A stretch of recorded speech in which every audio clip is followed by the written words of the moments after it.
There's a pretty one, Ulysses.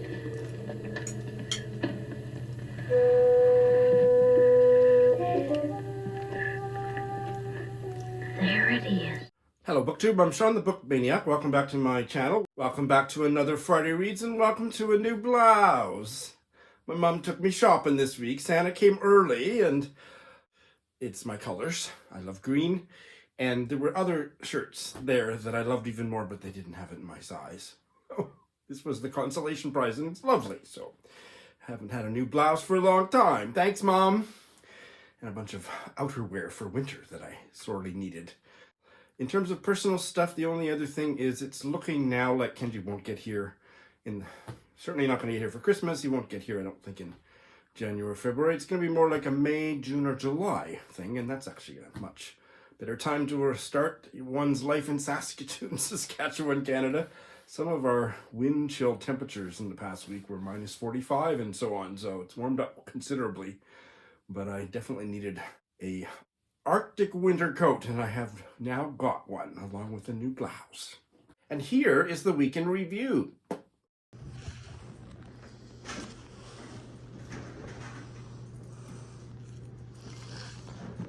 There you go. On this version of the Vlogmagram tag is Nell of Book Hunt, formerly of Gunpowder Fiction and Plot. And don't worry, Scott, not only are you included in some of these prompts, are you nervous? But you'll get tagged in due course. Oh, I need some more wine here. So now I'm getting my second wind. One of the other big things that's going on is that a documentary film crew has recently arrived. They have arrived before this book opens to make a documentary, and the main documentarian, what would be the word? I don't know, but the main person, she is sleeping with her assistant. Lots of steamy lesbian goings on in this book. It's a very queer book, I have to say, from the very opening paragraph, although I wouldn't classify it as primarily.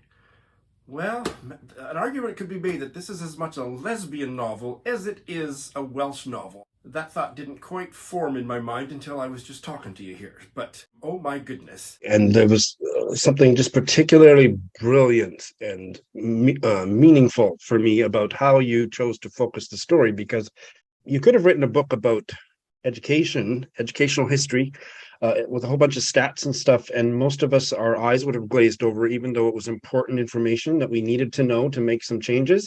But you focus it right down at the micro level, basically on two families, an Indigenous family from Waiwi-Sikapo and a Ukrainian-Canadian family in the town, Rossburn, Manitoba. How did you arrive at that focus? Because, I mean, it read like a novel, and I mean that in as a consumer, voracious consumer the highest of novels. compliment.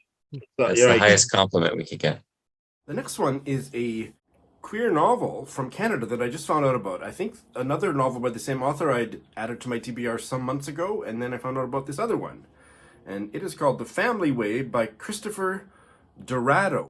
Hey, well, if you didn't know, I have a new Patreon account, and I've got quite a few patrons already, and we're having parties in December. The first one, the biggest one, is going to be this coming weekend on Sunday, and then there's going to be another, maybe smaller one next Saturday.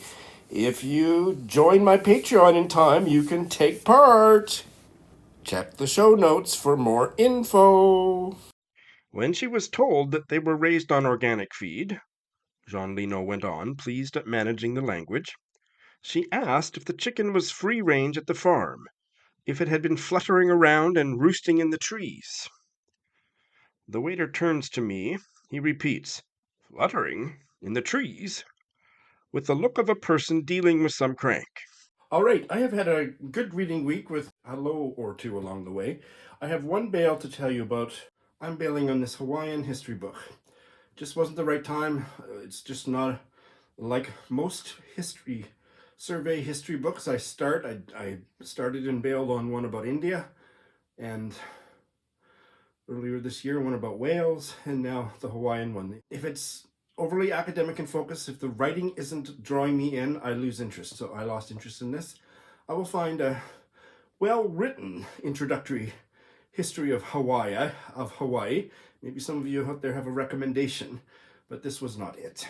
Oh, I haven't said that. It was Aloha Betrayed, Native Hawaiian Resistance to American Colonialism by Noenoe K. Silva. And yeah, this was more of an academic book. I think I also put another book on hold because I'm just being realistic and gluttonous about all those other books for in December, or just shorter books that I want to fit in. I also put this one on hold, and I'm not sure I will ever finish it. Elizabeth Bowen's Collected Stories. I loved I've read half of them, so that's a lot.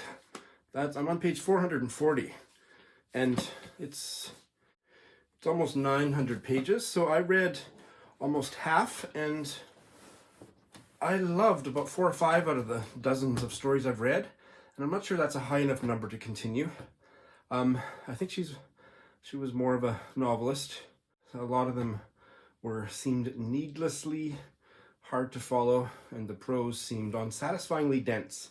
I remember struggling a bit with her prose in the one novel I read. I think it was the last September, but ultimately persevered and got used to her writing style and loved that novel. I have a full review of that novel, but I'm not sure how much of a fan I am of. Well, there's about 4 or 5 that were excellent, but I don't know if I'll ever come back to this. So I got lots of space to start new books. Nell and Scott left a comment saying, "Why do you always have it up to 12? We understand why you have set a limit at 12, but why do you have it full at 12? And I just think that's, with all due respect, that's a ridiculous question. I want to be right at the limit at all times. It's just the way I roll." So that's my answer to your comment, Scott and Nell. As you may remember, last week I started 5 new books. I'm just going to talk about them in the order they happen to be on my Goodreads. That seems like the easiest way to go about it. And that means I'm starting with one of the big successes first. The 3rd novel by Elizabeth Jane Howard, The Sea Change. Oh my God, she is like crack cocaine for me. I just love her novels, and this one is starting out beguilingly. Leah from Calgary and I have checked in on the first chapter. Not the first chapter, the first section. We're doing it over 4 weeks. And we both felt, it's one of the main characters, the main male character is a playwright, and neither one of us felt like we wanted to read a novel about a playwright, but it doesn't matter. He could be a plumber, and Elizabeth Jane Howard would make it absolutely fascinating. So the playwright, his sickly wife, who is also very permissive and lets him have affairs with everyone around them, and their live-in kind of Man Friday personal assistant. The opening scene is that the playwright's latest secretary, who he had basically kind of fired, he was going from the UK to a big theater-related trip to New York City, and told her that he wouldn't be taking her, didn't require her services anymore. And we soon find out that he's been sleeping with her, and she's completely head over heels in love with him, and she tries to take her own life. And that's the first chapter. It was very intense, and I often don't get on well with a novel that opens with a lot of intensity like that.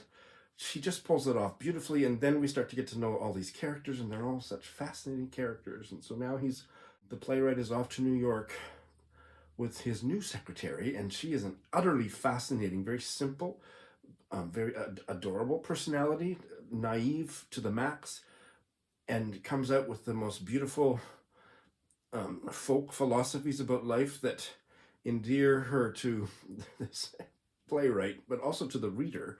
And who knows where it's going from there. But Elizabeth Jane Howard is on track to becoming my most favorite author. This is the 3rd novel, and I mean, it's early days. I guess I'm about a quarter of the way in, but 3 for 3. I used to never know who was commenting from the YouTube account, Gunpowder and Fiction and Plot, but I guess I should assume that it's always Scott. I'm not still sure about that. So anyway, Scott is being my whipping boy today, but I'm not sure I quite agree with him. He said that this was so much better than, this is Factory Girls by Michelle Gallen. Scott said this was so much better than her debut, Big Girl Small Town, and I don't know if I like it as well. I love Big Girl Small Town, so I don't know what Scott's talking about with that. But I also think I've been in a weird headspace this week. So my check-in on the first 122 pages of this perplexed me and Heidi, my buddy reader, because I said, the audiobook is really good.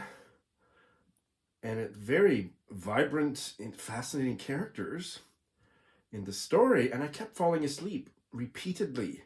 So was I just overtired? I have been, maybe even thought I was coming down with something, but it just kind of went away after I spent the morning napping the day before yesterday. But earlier in the week when I was trying to get this done, well, in fact, last weekend, I just kept nodding off and having to go back. And so take everything I say with that huge grain of salt that I may not have been reading at the height of my powers, but I didn't like it as much as Heidi did. I didn't connect with it as much. It's very different from Big Girl, Small Town, much more directly focused on the time of the Troubles in this Northern Irish town, and that's all fascinating. The main character is a 18 or 19-year-old Maeve Murray, and she's graduated high school, and she's waiting for her marks to come back. So every chapter begins with how many days left until her marks are posted or in the mail or something, because she's really counting on going to university in London. But in the meantime, she and her girlfriends have gotten this summer job or whatever at a factory. And the workplace is fascinatingly described. The characters there are really vivid. So I can't think of anything really bad to say about it, except that I keep falling asleep when I read it. I haven't picked it up since my check-in on Monday with Heidi, so I'm gonna be faced with the same kind of compressed amount of time to read the next chunk. But I just hope that I kind of get into it more, because everything else I'm saying about it sounds like I'm enjoying it, but I kept nodding off. Has that ever happened to you? Is there something wrong? I mean, I wasn't nodding off with any other book, so I don't think it was just that I was tired. There might have been something kind of lulling about the audio narration. I thought it was excellent. It's I think it's the only time I've ever experienced where when a character sighs, the audio narrator sighs. I kind of like it. It's different. So, yeah, kind of weirdly mixed reaction. This is the pseudo buddy read that Eric Carl Anderson and I are doing sometime next week, I believe. So I got my reading cut out for me. This is the Chinese novel Cocoon by Zhang Yueran, translated by Jeremy Tang. Eric, don't watch if you don't want to know my reaction, because we're not checking in with each other. We're just going to have a Zoom chat when we're done. That's why I call it a pseudo buddy read. But I love this. I mean, I'm only 35 pages in, but the writing is just extraordinary. Zhang Yueran is a young female Chinese writer, and it doesn't read like a translation at all. And a lot of Chinese literature does, I have to say. Boy, this is good. The protagonist has come back to, I haven't caught on to exactly where. I thought it might be Beijing, but I think it's actually a provincial capital.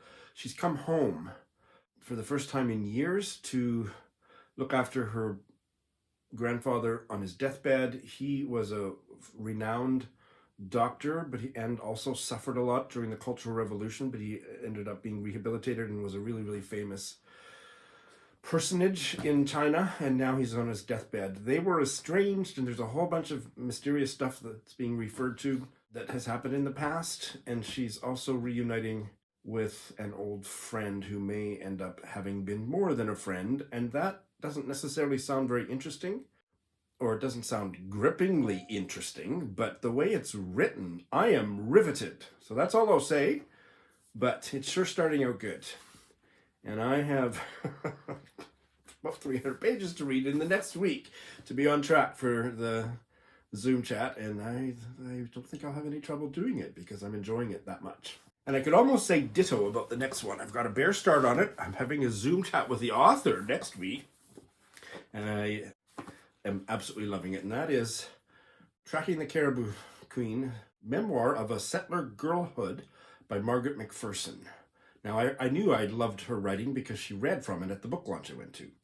But I'm loving her writing, and I've only read up to page 30, and I have to finish it. Not just have to, I want to finish it over the coming week. I think I've said enough about it that I'm just going to leave it at that. This is my new bookmark that I got at the Indigenous store.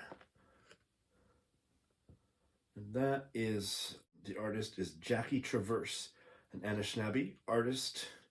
And the painting, let me get my finger off and the painting is called Three Sisters. Lovely. And this one is starting out really good too, and another one that I've got a bare start on, and I don't have any deadline, so this one may carry on into 2023. Except it's so damn good that who knows, I might finish it sooner than anything else. The Stromness Dinner by Peter Benson. I've given you the premise of it 1,000 times on my channel. I love the writing. And I have to say that this week has been about, as much as anything, the high points of this week have been about the first person voice when it's done well, and it's done extraordinarily well in this book. Our narrator is Ed Beach, and he and his dad have a home renovation business, and they do lots of that, remodeling kitchens and living rooms and whatnot, and that's their life. So I would say lower middle class, I don't know. I'm stupid about the class system, but it's very much class-focused novel. And he has such extraordinary ways of expressing things as he's telling us the story in his own words. I'm just kind of in love with him. I think I see where queerness might enter the story, but it's early days. I don't think it's him. But who knows? Could be. He's certainly got a very active heterosexual sex life that he loves telling us about in the most colloquial, endearing ways. Like, oh, tell me more. That's just one of you talk all the time. Tell me anything. Tell me how you butter your toast. It's just such an enjoyable read so far. It's just kind of setting the story up. He has been contracted by a kind of a mysterious, somewhat older man who's very handsome and posh, as they say in the UK. And I think that guy might end up being gay and try to seduce him or whatever. Who knows? But very little has happened. I am completely immersed in it already. And I have started, and I kind of had hoped to finish for today, but I'm enjoying it too much to rush through it. This L.P. Hartley, his last novel, The Harness Room, it's not just a pretty face on the cover. It's really good, and it's explicitly gay. I don't mean it's explicitly sexual. Maybe it will become so, but it is, he was such a closet queen. This was written a year before he died, published a year before he died, and through this novel, apparently, he came out to the world. And it's really an important work of queer fiction. And it was out of print forever. Valancourt Books has brought it into print, but I don't know why it needs to be so expensive. I think this was $40, and the hardcover is like $60. But the premise that I've explained umpteen times is true, but there's a lot of meat on the bones already about his father, and his father remarries. He was a widower. And Hartley is giving us a lot of character work on the 17-year-old son and the chauffeur, who is it's revealed to us in about page 3 or 4 that he is bisexual, but nobody else in the story knows that. And so the dad and the stepmother are off on their honeymoon, and the chauffeur is left to not look after the 17-year-old Fergus, but to get him to butch him up a bit. And we're just getting into all that, and it's literary, and it's quite alluring. So yeah, I'll have this one finished pretty soon, I think. So far, so good. I have finished 3 books. Still finishing up a lot from Skoden, and this is one that I finished this week. Unreconciled, Family, Truth, and Indigenous Resistance by Jesse Wente. My reaction to this as I read it was fascinating, because I was a little bit bored at first, because there's something about his writing style and his early life that was so, well, it wasn't a typical Indigenous boyhood, but that's a big part of the story, and I finally got it once he grew up, that I have to keep changing arms to hold books up. I'm getting old. He makes a powerful point that he is a product of colonialism. He was raised without any visceral connection to his indigeneity. His grandmother went to residential school. His mother, I can't remember if she did, but certainly they left the reserve in northern Ontario, Serpent River, and his mother married a white guy from an affluent family. And although they would go back to visit uncles and aunts and a grandmother over the years, and he did feel close to them, he didn't really grow up with any innate sense of his Indigenous self. So it reads like a story by a white guy in Toronto going to preppy schools and stuff, because the father's side of the family, the grandparents on the father's side financed all that stuff, but he kept encountering racism because he looked Indigenous, and especially when he had his hair long. And even when he was a child, he got into acting for commercials and other stuff, and they got typecast that he needed to grow his hair long because he would get Indigenous parts, and it was just weird. And so he, as he grew up, he just started encountering the ostracization and the discrimination of being Indigenous. And oh my God, the run-ins with the police. It's such a racist institution, and he experienced so much at the hands of the police, and then had a kind of a political, cultural, spiritual awakening the more he went out into the world as a film critic and a broadcaster and this and that. By the end, I was absolutely riveted. He's very angry. By this point in his life, he has found his voice, and this is a manifesto. This is a cry from the heart. It was really great. When I put Elizabeth Bowen aside, I created a place where I could read this over 2 days. This I Remember memoir by Joe Brainard. And damn it all, he was such a white guy. He died in the 90s. I think it was the 90s. He was such a typical white American guy that his memories about black people, none of whom he knew personally, but he just had so much crap about black people in this that it ruined the book for me. It would have been a 5-star read, but he was such a racist. He was probably no more racist than most gay men of his generation, but too racist for me to enjoy the book. It was a 3-star read because of the racism. It's not like he was going out and beating black people up or actively discriminating against them, but just the way he remembers his racialized beliefs, his racist beliefs, throughout all this other wonderful series of memories about the bubblegum he enjoyed as a kid and early sexual encounters and school teachers. I mean, just the minutiae of life. It was quite wonderful, but I kept getting pulled out of it because he would remember this and that about black people, and it was just, God, white people suck. So this book sucked for me because white people suck. Having a little militant Monday, even though it's Friday. I'm not keeping that one around. I was disgusted by the end. And just about an hour ago, I finished this delightful short story collection by one of my very most favorite writers, the Wiradjuri Australian writer Tara-June Winch, After the Carnage.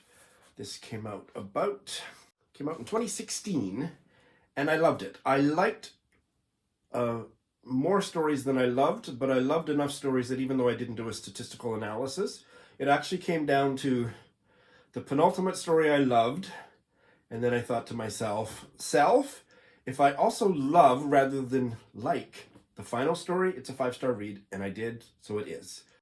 I would say Tara-June Winch is more of a novelist than a short story writer, but she's a damn fine short story writer, and I can't wait to read her future short stories, because some of these were just pitch perfect. The title story, it's not quite the title story, because the collection is called After the Carnage, and that story is called After the Carnage, More, was stunning. The first story, Wager, the last 2 stories, the Proust Running Group of Paris, and A Late Netting, and there was a handful of others in the middle that I just thought were the shawniest of short stories. Many of the stories are about absent mothers, or where there's a remoteness between mother and child, and she explores that theme very vividly, as she does in The Yield. Very few of the stories have Australian characters or observably, recognizably Australian characters. And I don't think any of them were that I thought that any of the characters were Indigenous. But she has stories with gay men as her protagonist, her first person protagonist. She is experimenting with a variety of settings and points of view. And, this was an absolute delight. That's what I finished. So in terms of what I started, I'm off to the races, and it was a little bit more of a mixed bag just because of the Joe Brainard memoir, but Unreconciled was excellent, and After the Carnage was excellent. So for no reason that I can explain, I am going to fill up my quota of 12 books. So how many books can I start now? Now that I've put some off to the side, bailed on them, finished those, let's see. Oh, really? It's 3. It's only 3. Okay. And I brought a pile of about 5 out. So here are the ones I will definitely start. This has to go back to the library. So this Indigenous novel, thinly veiled autobiography called Finding Lost by Nancy LaFleur. Love the cover. I remember I read the first couple pages. Actually, I got to page 8 when I first signed it up for the library, and that was weeks ago. I'll start it over. It's very short. Hope that goes well. I think I want to start this because I'd like to read one more from Dare Arab Publishing because they sent me so many review copies and I've only done one so far. So this one is a Yemeni novel, 5 Days Untold by Badr Ahmad, translated by Christian James, set during the recent Yemeni, ongoing, I believe, Yemeni civil war. I have these 3. I'll just hold them up. I will choose one of them. Siphonophore by Jamie Batchen. If You Kept a Record of Sins by Andrea Bajani, translated by Elizabeth Harris. And this one that I haven't told any of you that I have, but I have it up from the library, Amina Kane's little book about writing, A Horse at Night on Writing. I'll choose one of those and it'll be a mood pick as the spirit moves me. So that's what I got this week. Thanks for watching.